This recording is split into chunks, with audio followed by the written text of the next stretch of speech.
For thousands of years, every morning and evening, Jewish people have prayed these well-known words as a way of expressing their devotion to God.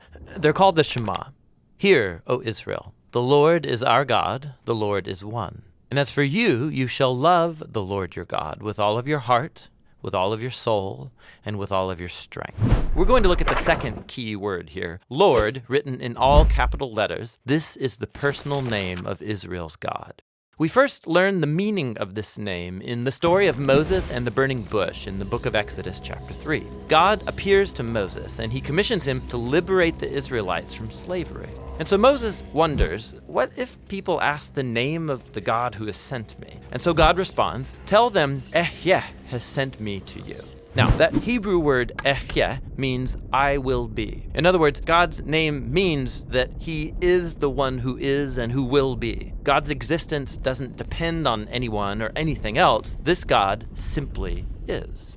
But it will sound kind of strange for Moses to go say to the Israelites, I will be has sent me to you. Only God can say, I will be. So in the next sentence, God tells Moses the version he should say aloud, Yahweh, the God of our ancestors, he has sent me to you. Now, that word Yahweh is the ancient Hebrew form of the verb he will be. And this is the personal name of the God of Israel. It appears over 6,500 times in the Old Testament. Now, here's what's interesting. Over the centuries, Israelites wanted to honor the sacred nature of this divine name. So, as they read the Hebrew Bible aloud and they came to this name, they stopped saying Yahweh and instead started saying the Hebrew word for Lord, which is Adonai. Now, this practice has been continued throughout the centuries, and so later, when people started translating the Bible into English, they adopted the same practice. Instead of spelling out the divine name, they translated it as Lord, spelled in all capital letters. Okay, you got that?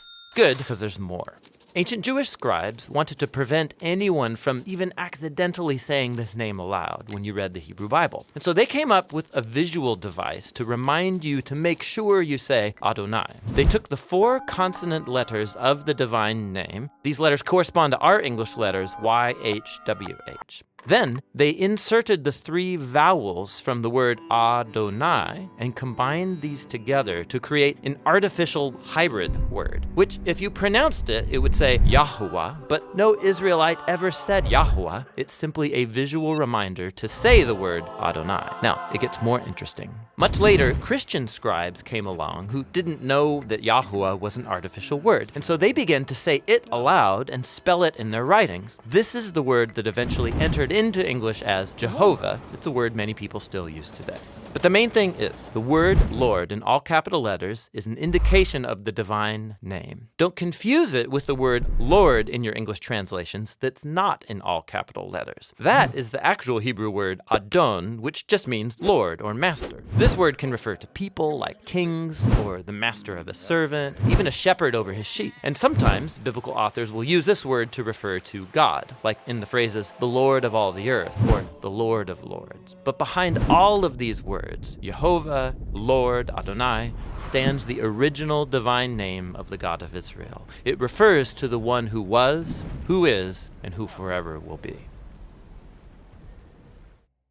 Thanks for watching this word study video. It was the second in a 6-part series on the Shema, and we have a lot more videos on our website, thebibleproject.com.